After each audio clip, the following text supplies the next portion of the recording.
Assalamualaikum warahmatullahi wabarakatuh. Saya Endah Wahyuni dari SMK Negeri 1 Trenggalek. Saya CGP Angkatan 7 dari Kabupaten Trenggalek. Baiklah, pada kesempatan kali ini saya akan menjelaskan tentang serangkaian acara yang saya lakukan dalam pemetaan aset dan pengolahannya. Pertama, saya melakukan wawancara secara khusus dengan 1 kepala sekolah, 2 dengan rekan sejawat, 3 dengan murid, 4 dengan orang tua murid, dan kelima dengan tokoh masyarakat. Adapun pada video kali ini saya akan mengulas tentang diskusi kolaborasi setelah saya melakukan wawancara. Adapun kegiatan ini saya lakukan di SMK Negeri 1 Trenggalek pada hari Selasa tanggal 13 Juni 2023. Adapun susunan acaranya nanti adalah yang pertama adalah pembukaan, yang kedua adalah sambutan dari kepala sekolah, yang ketiga adalah pemaparan ketujuh modal atau aset sekolah SMK Negeri 1 Trenggalek, dan selanjutnya yaitu diskusi. Keempat, kemudian dilanjutkan dengan pemaparan program pribadi dari masing-masing CGP dari SMK Negeri 1 Trenggalek. Selanjutnya doa dan penutup. Baik, teman-teman, hasil video bisa dilihat dalam video berikut ini. Bismillahirrahmanirrahim. Assalamualaikum warahmatullahi wabarakatuh.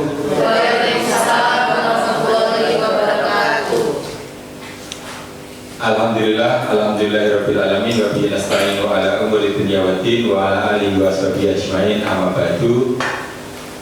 Yang terhormat Ibu Kepala Sekolah SMK Negeri 1 Trenggalek, Ibu Suharyati SPD MPD, yang dalam hal ini atau pada kesempatan kali ini diwakili oleh Bapak Gunawan SPD MPD selaku Kepala Tata Usaha di SMK Negeri 1 Trenggalek. Yang saya hormati para undangan yang sudah hadir pada kegiatan sesi kolaboratif pemetaan aset pada pagi hari ini. Di antaranya adalah dari perwakilan tokoh masyarakat, dalam hal ini dihadiri oleh Ibu Reni, ada perwakilan gender juga, ada perwakilan wali murid, atas nama Bapak Zamroni, wali dari siswa kelas 11 TPM, ada perwakilan guru yang dalam hal ini diwakili oleh kepala lab atau kalau istilahnya kepala normatif adaptif, kepala program normatif adaptif Ibu Indri, ada perwakilan koordinator bimbingan konseling BK yang sudah telah hadir di sini, dan ada koordinator program Adiwiyata. Dan tak lupa di sini juga telah hadir di hadapan kita semua perwakilan dari siswa dari seluruh konsentrasi keahlian yang ada di SMK Negeri 1 Trenggalek ini, dan juga perwakilan dari USIS dan Pramuka. Bapak Ibu, anak-anak sekalian yang saya hormati, di sini saya didampingi oleh 2 rekan kami, yaitu Ibu Endah dan Bapak Endi. Saya sendiri selaku MC atas nama Bapak Rian menyampaikan terima kasih yang sebesar-besarnya atas kehadiran Bapak Ibu dan anak-anak sekalian pada pertemuan pagi hari ini sesuai dengan undangan yang telah diedarkan dari pihak sekolah kemarin, yaitu kegiatan kita adalah identifikasi pemetaan aset yang ada di SMK Negeri 1 Trenggalek ini. Kegiatan kali ini sebagai pembuka saja, kegiatan kali ini adalah bentuk dari implementasi program yang kami bertiga ikuti, yaitu program pendidikan guru penggerak angkatan ke-7. Nah, untuk memperlancar kegiatan kita pada pagi hari ini, marilah kita membuka kegiatan kita pada pagi hari ini dengan bacaan basmalah. Bismillahirrahmanirrahim. Dirangkaikan dengan acara selanjutnya atau acara yang kedua, yaitu menyanyikan lagu Indonesia Raya. Hadirin dimohon berdiri.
Dilanjutkan dengan acara selanjutnya, yaitu sambutan. Sambutan yang pertama sekaligus berkenan untuk membuka, kami sampaikan kepada Ibu Kepala Sekolah yang dalam hal ini diwakili oleh yang terhormat Bapak Gunawan SPD MPD. Waktu dan tempat disilakan.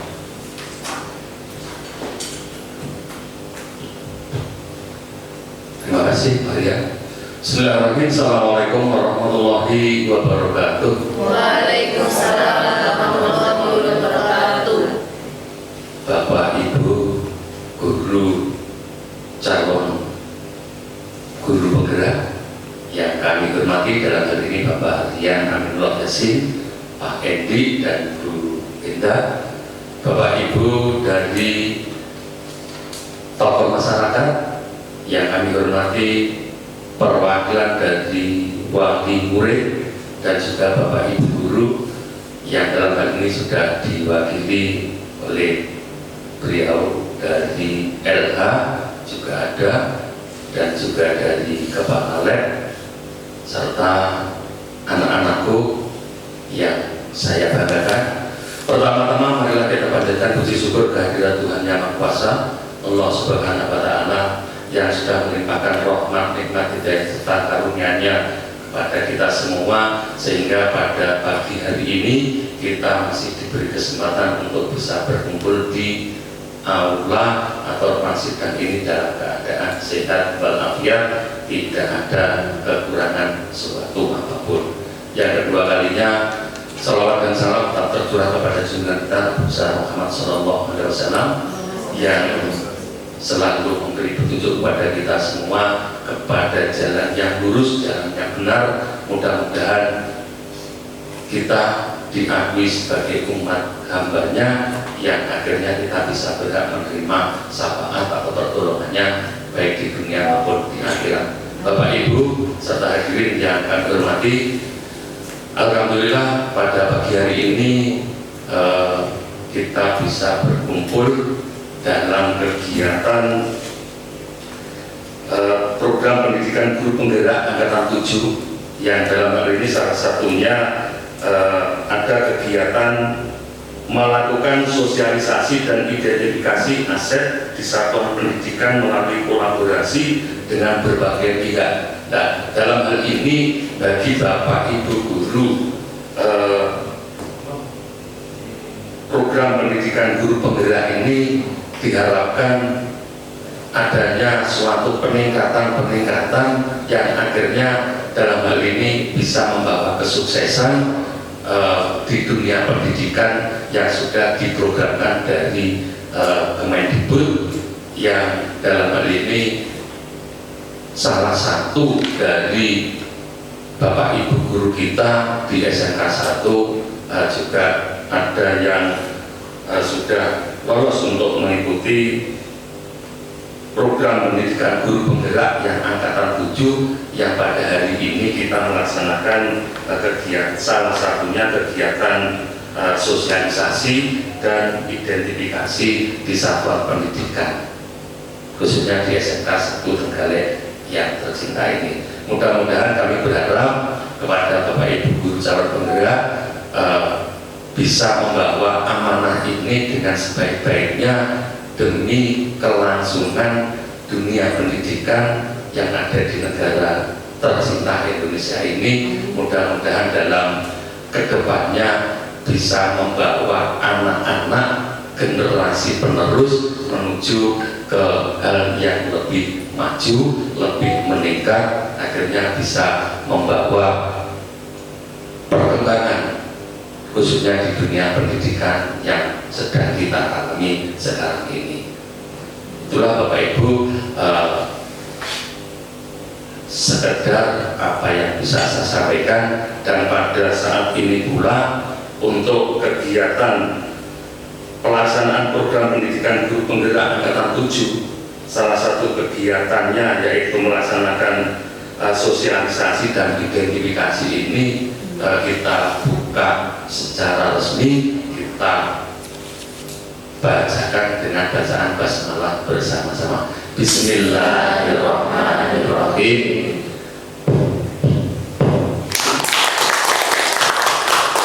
Akhirnya dari kami cukup sekian, kami akhiri. Billahi taufiq wal hidayah. Assalamualaikum warahmatullahi wabarakatuh. Waalaikumsalam warahmatullahi wabarakatuh. Disampaikan terima kasih atas sambutan yang sudah diberikan dan berkenan untuk membuka kegiatan acara kita pada pagi hari ini. Dilanjutkan dengan acara selanjutnya, yaitu penyampaian informasi dan sosialisasi terkait dengan pemetaan aset yang ada di sekolah. Dalam hal ini yang akan disampaikan oleh Bapak Endi Kuswantoro. Kepada yang terhormat Bapak Endi, waktu dan tempat disilakan.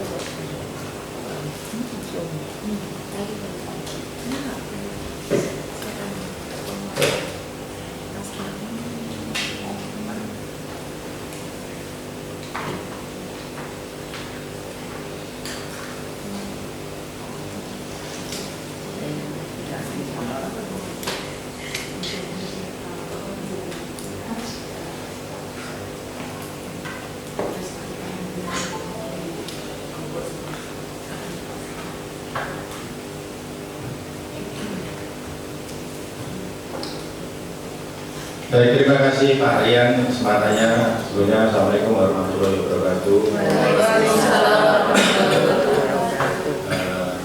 Sebelumnya yang terhormat Bapak Gun yang mewakili dari Bu Haryati selaku Kepala Sekolah SMK Trenggalek, kemudian akan menghormati Ibu Reni sebagai tokoh masyarakat, dan Pak Samroni dan Bu Suli sebagai wakil murid dari SMK 1 Trenggalek, dan Ibu Indri dan Bu Dani yang mewakili dari pengajar atau guru di SMK 1 Trenggalek, dan wakil dari Adiwiyata, serta anak-anakku yang kami cintai. Marilah sebelumnya kita panjatkan puji syukur kepada Allah Subhanahu wa taala, di mana dengan rahmat dan rezekinya kita dapat melaksanakan diskusi tentang identifikasi sumber daya untuk pemanfaatan sekolah kita SMK 1 Trenggalek. Jadi mudah-mudahan nanti apa yang kita identifikasi itu kita bisa manfaatkan untuk kegiatan di sekolah kita. Amin. Baik, Bapak Ibu yang kami hormati, jadi untuk mengawali diskusi kita, jadi apa sih sebenarnya dari sumber daya yang ada di lingkungan sekolah dan apa sih tujuan dan manfaatnya. Di sini kami kan mengumpulkan dari unsur tokoh masyarakat, wali murid, guru, kemudian dari kepala sekolah dan murid, itu nanti untuk menyetujui dan apa yang bisa dimanfaatkan dan bisa dimaksimalkan. Karena nanti sekolah itu kan pasti ada kegiatan-kegiatan. Nah, kegiatan itu tentunya tidak mungkin hanya memanfaatkan yang ada di sekolah saja, tapi juga mungkin nanti pemanfaatannya dari sumber daya yang ada di sekitar sekolah. Jadi tidak hanya di sekolah saja, tapi nanti yang diidentifikasi adalah yang di lingkungan sekolah atau malah di daerah yang tercover di daerah yang ada di sekolah tersebut. Baik, tidak usah terlalu serius-serius ya Bapak Ibu, kita santai saja karena sebenarnya kita ngobrol-ngobrol aja nanti karena Bapak Ibu pasti juga terlibat di kegiatan sekolah, pasti juga memahami keadaan yang ada di sekolah.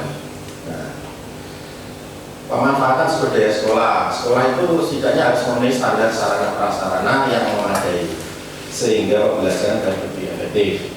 Karena pada era sekarang itu adalah pembelajaran yang berpihak pada murid. Jadi kita mengutamakan untuk kepentingan dan keuntungan murid tersebut. Kemudian untuk itu sekolah harus memanfaatkan sumber daya yang dimiliki. Sekolah dapat menggunakan pendekatan pengembangan komunitas berbasis aset. Nah, nanti ini yang akan kita identifikasi aset apa saja yang bisa kita manfaatkan untuk pemanfaatan di sekolah. Nah, bagaimana cara mengidentifikasi? Pertanyaan adalah bagaimana cara mengidentifikasi atau mengenali sumber daya di sekolah. Itu kita sebenarnya sudah melaksanakan beberapa kegiatan, yaitu melaksanakan wawancara dan interview. Yang pertama interview kepada kepala sekolah yang kita sudah laksanakan kemarin dari Senin apa ya Pak? Dari Selasa. Dari Selasa itu sudah diskusi dengan Bu Her selaku kepala sekolah, kemudian guru dan rekan sejawat, setelah itu orang tua atau wali murid, tokoh masyarakat, siswa, dan keterwakilan gender. Jadi di sini sudah terwakili semua nih. Nah, kemudian apa saja sih modal utama yang merupakan yang dapat membantu menemukan sumber daya yang menjadi aset sekolah?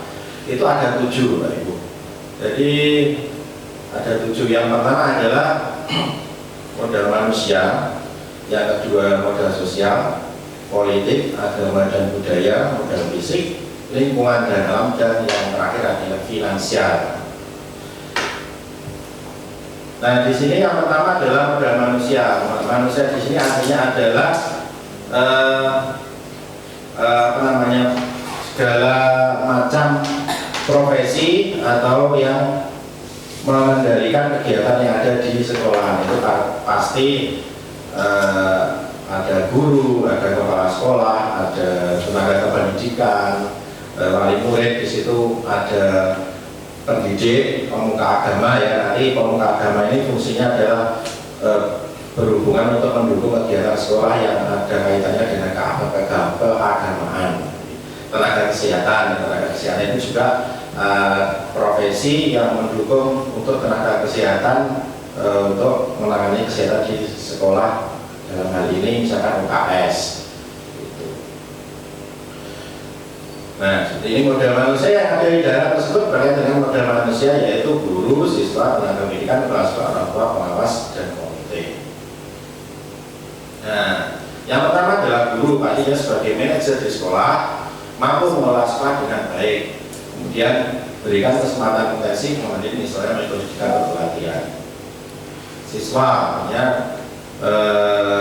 mengembangkan potensi dimiliki baik akademik maupun non akademik, misalkan memiliki kompetensi dan sebagainya. Nah, ini adalah unsur-unsur yang ada di skala G. Nah, saya rasa ini sudah jelas. Pustakawan dan tenaga pendidikan terdiri dari pustakawan, operator sekolah dan sebagainya. Ini model manusia. Nah, ya, ini yang paling penting juga kepala sekolah ini berperan sebagai penerjun di sekolah yang mampu mengelola sekolah dengan baik, diberikan kesempatan untuk meningkatkan kompetensi dan pengembangan diri, misalkan mengikuti diklat atau pelatihan. Nah, di sini selain guru, murid, kepala sekolah dan tenaga pendidikan, di sini wali murid juga termasuk dari modal manusia yang ada di sekolah. Wali murid ini sangat penting karena ini juga mendukung kegiatan belajar mengajar di sekolah.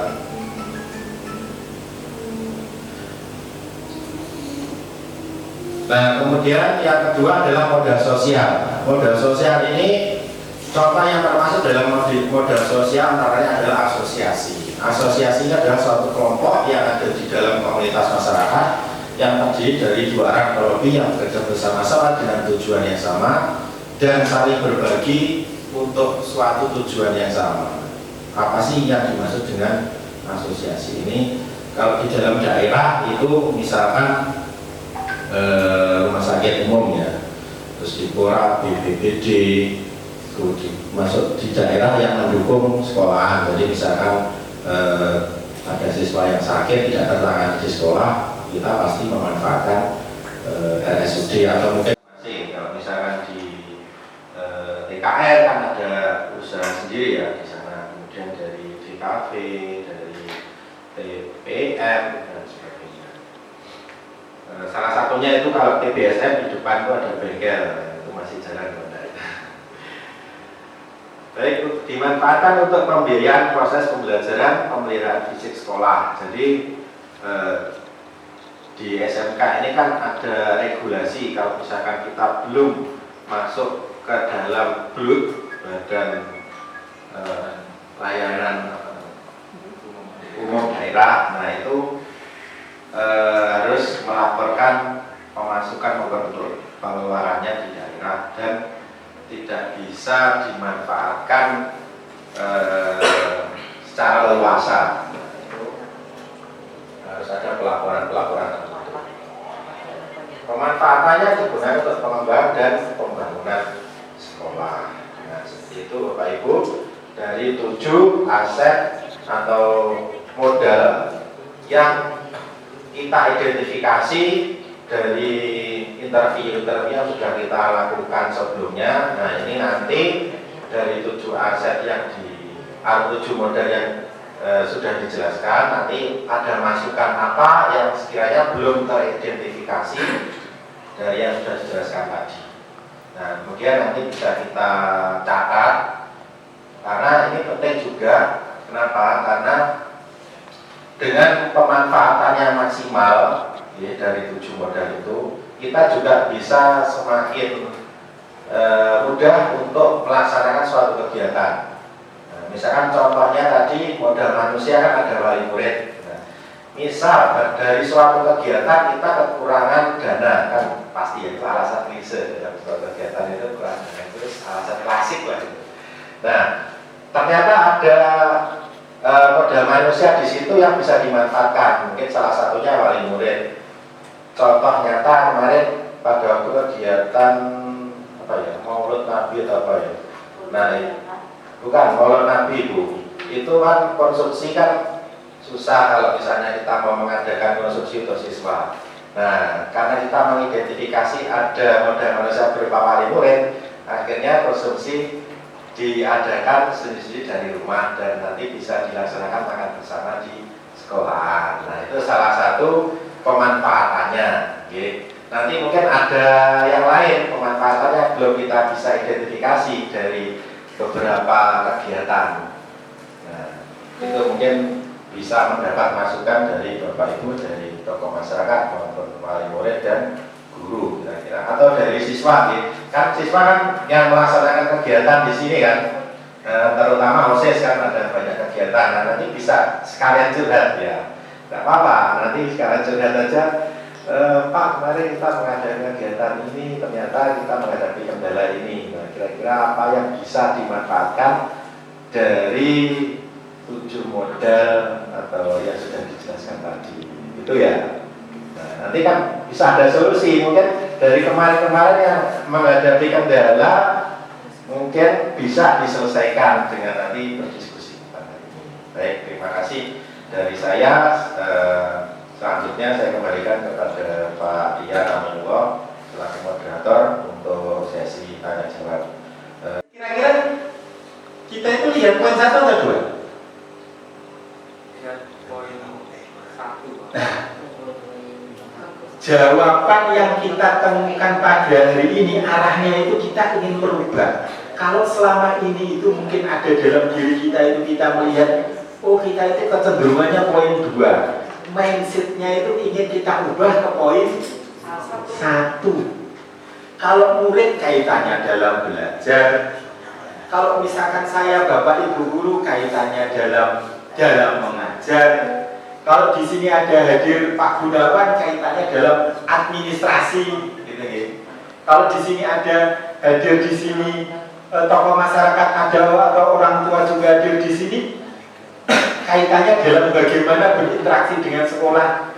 Sekarang kita arahkan ingin merubah ke arah poin 1. Poin 1.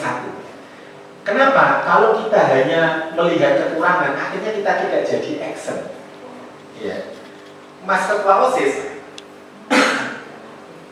kalau lihat kekurangan, mungkin dari kemarin tidak jalan-jalan ya. Buktinya tendanya sudah berdiri. Iya. Sudah berdiri dibantu teman-teman pramuka dan sebagainya. Karena apa? Kita punya modal manusia yang banyak di sini. Nah, ini kita hanya lewati aja. Nah, jadi inginnya itu kita ingin merubah seperti itu. Nah dari sini tadi saya ingin pendapat dari Mbak Mila yang mengatakan itu. Saya cenderung pertama Pak, setelah melihat apa yang disampaikan Pak Endi tadi, ada yang disampaikan Pak? Silakan. Ada Pak. Iya, silakan. Untuk kegiatan ekstrakurikuler yang ada di SMK Negeri 1 Trenggalek itu sudah cukup untuk dilaksanakan dengan baik. Tapi untuk kedepannya, harapan saya sebagai perwakilan dari teman-teman yang mengikuti ekstrakurikuler, untuk kedepannya mohon didukung lebih supaya jadi kegiatan, dan apabila untuk mengikuti suatu kegiatan mohon dukungannya Pak. Nah, ya. Terima kasih. Ini peluang yang bagus sekali kita tangkap ya. Nah, meskipun yang hadir di sini itu bukan tataran penentu kebijakan, tapi ini menjadi masukan ideal. Nah, sekarang kan tadi Pak ini sudah menyampaikan model asetnya itu ada 7. Kira-kira dukungan seperti apa yang ingin diwujudkan itu loh. Kalau misalkan Mbak Mila itu bisa usul, ya dukungan apa? Kan tadi misalkan Mbak Mila bisa lihat ini misalkan ya. Yang kurang itu misalkan Pak, kita itu kurang dukungan modal manusianya, pelatihnya kurang, jangan gitu ya.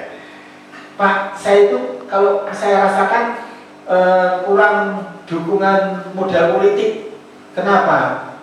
Kita tidak punya kerjasama dengan asosiasi, kalau seni dengan seni, ya punya kerjasama. Nah, kita juga ingin tahu dukungan seperti apa yang diharapkan. Kalau dari alur yang ke-7 itu kira-kira seperti apa Pak? Yang saya harapkan yaitu dari modal finansial Pak. Wah, finansial, oke. Jadi dukungan finansial. Ya. Jadi kalau ada kegiatan-kegiatan itu bisa terikuti gitu ya. Ya, jadi modal finansial. Nah ini menjadi hal semacam ini menjadi masukan, ya menjadi istilahnya bahan dari apa yang kita diskusikan. Mungkin ada yang lain dari Bapak Ibu guru? Ye, terima kasih. Monggo.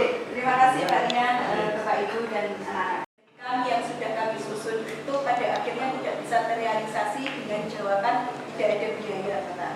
Nah itu juga yang sebenarnya anak-anak itu menginginkan kalau kita ada event, kita ada acara, kita ada program itu bagaimana Bu? Oh sudah bagus sekali, tapi ketika kita mau naik, misalkan naik, bikin ada acara yang ini selalu alasannya finansialnya tidak ada karena tidak ada tarikan SPP dari siswa dan lain sebagainya. Ini juga yang ingin saya tanyakan, sebenarnya penarikan SPP pada anak-anak itu bagaimana sih Pak, diperbolehkan atau tidak? Karena selalu beberapa kali ketika kami ingin mengajukan program, jawabannya selalu itu gitu. Ya, terima kasih kalian. Ini ada pertanyaan yang terkait dengan jawaban kebijakan. Mungkin nanti. Baik, terima kasih atas masukan dari ini ya Mbak Mila, perwakilan dari jurusan TITL, dan kebetulan di sini sebagai siswa yang mengikuti ekstrakurikuler seperti itu, dan juga masukan dari Bu Yeni sebagai pembina ekstrakurikuler. Jadi untuk finansial, untuk modal finansial itu kita itu di negeri ya. Di negeri itu sekarang itu kan bisa dikatakan bagikan basi malakama seperti itu ya. Jadi kita itu untuk pembiayaan, pendanaan itu semua sudah diatur. Apalagi pendanaan memakai dana BOS itu aturannya sangat ketat Pak. Seperti itu. Jadi memang kita itu harus kembali lagi pada yang dijelaskan Pak Rian, yaitu kita merubah mindset dari berpikir masalah ke berpikir aset ya. Jadi di situ diperlukan kreativitas dari kita untuk mengemas bagaimana menambah sebuah pendapatan yang tidak menyalahi aturan seperti itu. Kemudian memang betul bahwa kita dalam mengembangkan potensi siswa, salah satunya yaitu dengan pengoptimalan ekstrakurikuler. Salah satunya dengan mengikutkan siswa-siswa kita berkompetisi. Karena dengan adanya kompetisi itu membantu siswa kita untuk tangguh.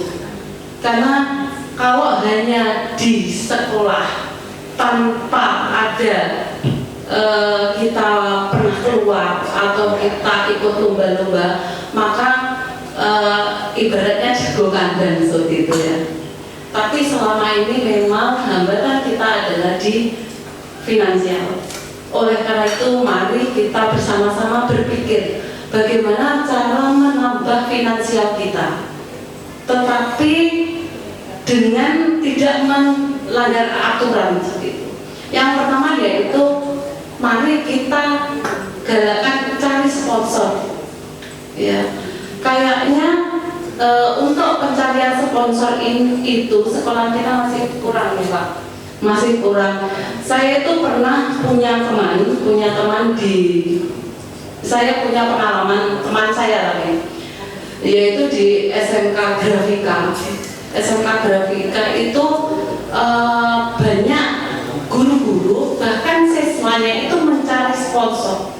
Jadi ketika kegiatan baik ekskul itu bisa tercover, itu bisa. Jadi memang pertama-tama itu sulit mencari donatur yang mau memberikan sponsor, itu sulit. Tetapi ternyata dengan kegigihan baik guru dan siswa terkait siswa biasanya itu alhamdulillah bisa tercapai. Itu mungkin salah satu solusi seperti itu. Kemudian untuk ini ya Pak, untuk orang tua sebenarnya menurut saya pengalaman menyekolahkan anak ketika di SD itu juga bisa diambil Pak. Jadi untuk kegiatan sekolah, kalau di sekolah SD itu untuk kegiatan sekolah selama 1 tahun itu dirinci kegiatannya apa saja. Kemudian orang tua diberi kebebasan untuk membantu berapa, tanpa ada paksaan dan ada pernyataan dari surat dari orang tua bahwa menyumbang dengan sukarela tanpa paksaan untuk kegiatan anak selama 1 tahun. Seperti itu. Mungkin itu juga masukan Pak Rian. Untuk sekolah mungkin itu bisa. Apakah itu menyalahi aturan? Saya kira kalau ada surat pernyataan tertulis dari orang tua bahwa tidak ada pemaksaan dan besarnya itu disesuaikan dengan kemampuan mereka, kok saya yakin orang tua akan, ketika jelas kegiatan selama 1 tahun itu apa, kemudian orang tua diminta kesukarelaan, saya yakin semua orang tua akan sukarela walaupun tidak bisa memberikan besar seperti itu. Terima kasih Pak Rian, mungkin seperti itu. Ya, terima kasih. Tepat sekali yang disampaikan oleh Bu Indah tadi bahwa memang kita sebenarnya di sekolah ini sudah berjalan, hal seperti itu sudah berjalan dan dikelola oleh komite, tapi memang sangat minim dibanding dengan sekolah yang lain.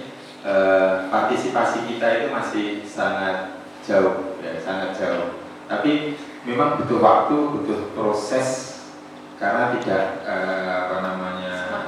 serta-merta langsung partisipasinya bagus. Tapi jika mungkin anak-anak ini bisa nanti tanya ke orang tuanya partisipasinya berapa setahun, nanti akan tahu. Setahun sekian, coba bandingkan dengan sekolah lain. Dalam proses pembelajaran membantu rekan itu, teman itu pengaruhnya berapa persen, silahkan berikan persentase. Ya. Nah, selanjutnya Bapak yang saya hormati, saya yakin untuk permasalahan itu banyak sekali terkait dengan modal, tapi paling tidak di sini ada masukan dari siswa, ada masukan dari guru, itu menjadi sinyal positif bahwasanya kita itu ingin baik, kita itu ingin berubah dengan memaksimalkan modal yang ada di sekolah ini. Moga Bu Indah dulu untuk menyampaikan. Baik, terima kasih. Selanjutnya saya Indah yang akan menyampaikan. Jadi ketika kita nanti untuk memanfaatkan aset yang ada, jadi saya pribadi akan membuat sebuah pengelolaan program yang berdampak positif pada murid, yaitu dengan judul optimalisasi buku pribadi. Itu. Jadi disingkat dengan BUPRI. Selanjutnya, mungkin ini saya perkenalkan. Jadi di guru penggerak ini, dari pendidikan guru penggerak ini, saya sebagai pengajar praktek saya adalah Ibu Ika Widiansari Alistawati sebagai pendamping praktik. Kemudian CGP saya Endah Wahyuni. Kemudian fasilitator saya adalah Bapak Suyatno SPD MPD. Nah, jadi nanti program pribadi saya adalah optimalisasi BUPRI atau buku pribadi. Selanjutnya, apakah itu program optimalisasi buku pribadi? Optimalisasi BUPRI adalah pengisian secara kontinu buku pribadi oleh murid untuk bisa dimanfaatkan oleh pendidik dalam merancang dan melaksanakan pembelajaran, pembimbingan dan pengembangan yang berpihak pada murid. Buku pribadi menggali potensi murid. Adapun isi dari buku pribadi tersebut adalah 1. Asesmen diagnostik kognitif, yang isinya adalah hasil nilai ujian akhir sekolah waktu di SMP, kemudian prestasi yang pernah diraih, nilai raport SMP dan nilai raport di SMK. Seperti itu. Selanjutnya yang kedua adalah asesmen diagnostik non kognitif, di mana di dalamnya buku pribadi tersebut berisi tentang data pribadi, autobiografi, denah rumah, peta perjalanan dari rumah ke sekolah, tes UMI, yaitu siapa saya, studi habit atau kebiasaan belajar, angket sosiometri, ini untuk mengetahui tingkat pilihan siswa di kelas, yaitu melihat sosial ya, bagaimana pentas sosial di kelas, kemudian gaya belajar, problem checklist atau DCM, kemudian angket bakat minat dan hasil tes psikologi. Jadi buku pribadi ini adalah sebagai ini sumber utama untuk mengenal potensi dari murid. Adapun tujuannya adalah untuk mengembangkan potensi murid melalui pemanfaatan buku pribadi dengan optimal. Latar belakangnya, jadi latar belakang di sini bermula dari pembelajaran dan pembimbingan yang masih konvensional. Jadi pembelajaran Ki Hajar Dewantara atau kurikulum merdeka itu adalah mengutamakan atau berpihak pada murid. Untuk pembelajaran berpihak pada murid tentunya kita harus mengetahui potensi siswa kita, kelebihan dan kelemahan dari siswa kita. Oleh karena itu perlu adanya asesmen sebelum kita memberikan baik pembimbingan ataupun pembelajaran. Nah, dengan pemanfaatan buku pribadi ini diharapkan data-data asesmen siswa itu tertata dengan rapi, terorganisasi dengan rapi, dan itu bisa dimanfaatkan oleh guru pembimbing dan guru mata pelajaran sebagai sarana untuk membuat pembelajaran yang berdiferensiasi. Itu. Selanjutnya yaitu gambaran umum program. Program ini termasuk intrakurikuler pada jam BK. Program ini dilaksanakan pada minggu keempat setiap bulannya. Buku pribadi ini dilancarkan oleh guru BK. Buku ini dianalisis oleh guru BK. Tugas murid adalah mengisi buku pribadi ini secara kontinu dan apa adanya atau jujur. Kemudian buku pribadi disimpan di BK, ruang BK di rak khusus. Nah, kemudian program ini dievaluasi oleh guru BK. Terus untuk guru mata pelajaran atau guru produktif ataupun guru itu bisa memanfaatkannya seperti itu untuk perancangan pembelajaran yang berpihak pada murid. Seperti itu. Nah, dalam menyusun program itu tentunya ada tahapan-tahapan yang akan saya lakukan, yaitu saya menggunakan tahapan bagja. Yang pertama adalah bagja itu pertama buat pertanyaan, ambil pelajaran, gali mimpi, kemudian jabarkan rencana, aksi atau action seperti itu ya. Kemudian poin-poin yang akan poin-poin kompetensi Pancasila komponen profil pelajar Pancasila yang akan dikembangkan untuk optimalisasi buku ini adalah mandiri, benar, kritis, kreatif, dan bergotong royong. Adapun modal yang saya manfaatkan untuk optimalisasi buku adalah pertama modal manusia, yaitu di sini kepala sekolah tentunya sebagai penanggung jawab atau memberikan izin seperti itu atau memberikan kebijakan ya Pak, memberikan kebijakan atau memberikan persetujuan seperti itu. Kemudian guru ini guru BK sebagai yang melancarkan dan guru mata pelajaran itu sebagai pemanfaatan seperti itu.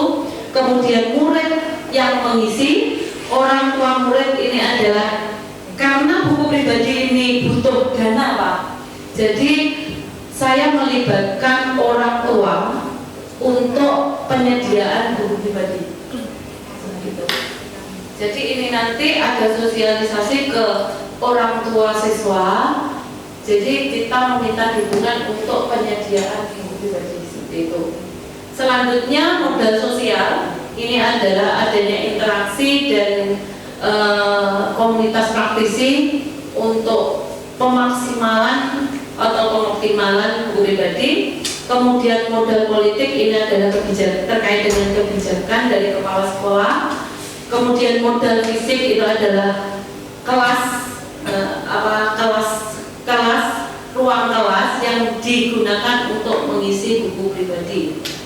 Kemudian yang kelima adalah modal finansial, yaitu anggaran dana untuk penyediaan buku pribadi tersebut.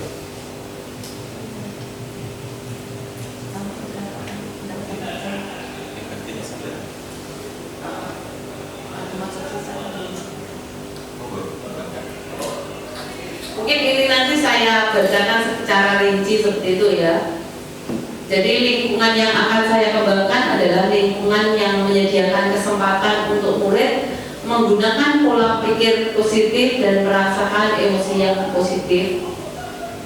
Selanjutnya, suara atau pilihan atau kepemilikan murid yang akan saya wujudkan adalah pertama suara, memberikan kebebasan kepada murid untuk menambahkan ide dan gagasan isian buku pribadi. Yang kedua, memberikan kebebasan kepada murid untuk membuat layout atau yang menarik buku pribadi tersebut. Kemudian membangun kepercayaan diri murid agar mereka percaya bahwa setiap apa yang dia tulis atau ceritakan berharga dan layak untuk diberikan apresiasi. Kemudian melibatkan murid dalam program optimalisasi BUPRI. Pilihan membuka cakrawala murid bahwa ada berbagai pilihan atau alternatif yang dapat dijadikan bahan pertimbangan sebelum menentukan sebuah keputusan. Seperti itu, saya singkat. Kemudian kepemilikan, memberi kesempatan kepada murid untuk aktif dalam pengisian dan penyimpanan, seperti itu. Prakarsa perubahan mewujudkan pembelajaran dan pembimbingan yang berpihak kepada murid dengan mengoptimalisasikan buku pribadi. Adapun ini tahapan bagiannya, buat pertanyaan. Ini pertanyaan yang saya ajukan adalah mengapa perlu adanya BUPRI, bagaimana cara memaksimalkan BUPRI, bagaimana cara memaksimalkan potensi murid melalui BUPRI. Ambil pembelajaran adalah kegiatan apa yang menarik untuk sosialisasi optimalisasi BUPRI. Kedua, bagaimana cara mengemas buku pribadi yang menarik supaya murid tertarik untuk mengisinya secara kontinu. Ketiga, kebijakan sekolah mana yang mendukung program tersebut. Kemudian bagaimana keterlibatan orang tua dalam program tersebut. Gali mimpi.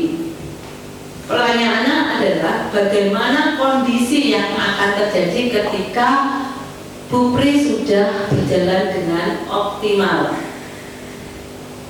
Kemudian bagaimana perasaan guru, baik guru BK ataupun guru mata pelajaran ketika kegiatan ini sudah berjalan. Kemudian kapan, di mana, dan siapa saja yang terlibat dalam program ini. Selanjutnya, jabarkan rencana bagaimana langkah-langkah yang bisa dilakukan untuk optimalisasi BUPRI, berapa lama target yang akan dibutuhkan untuk program ini, kemudian tindakan apa saja yang mendukung. Kemudian yang keempat, bagaimana mengukur kesuksesan buku pribadi, optimalisasi buku pribadi. Yang terakhir adalah atur eksekusi. dari atur eksekusi ini, pertanyaan yang muncul, siapa saja yang akan saya libatkan dalam program ini, apa saja peran yang dibutuhkan, kemudian siapa yang bertanggung jawab, yang terakhir adalah kapan program optimalisasi Burberry ini akan dimulai. Jadi itu adalah pertanyaan-pertanyaan yang akan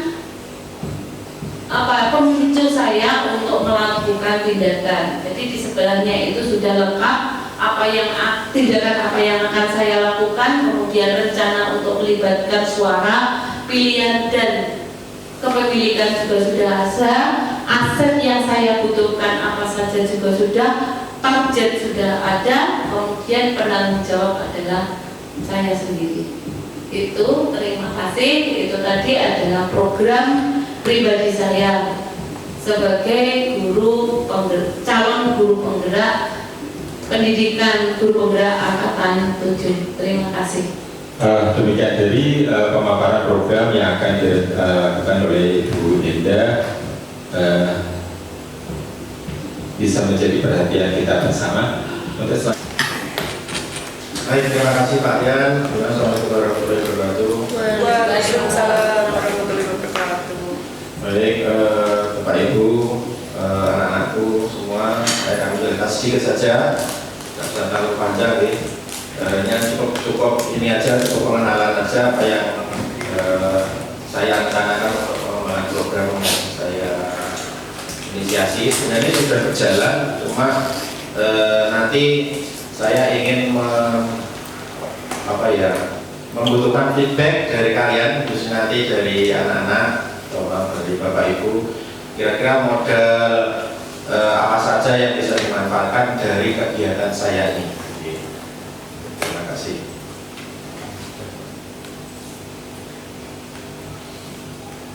Jadi untuk program yang saya inisiasi ini adalah pengembangan kreativitas siswa melalui unit produksi di SMK. Ini kalau disingkat seperti Ibu Indah tadi adalah menggapai asa.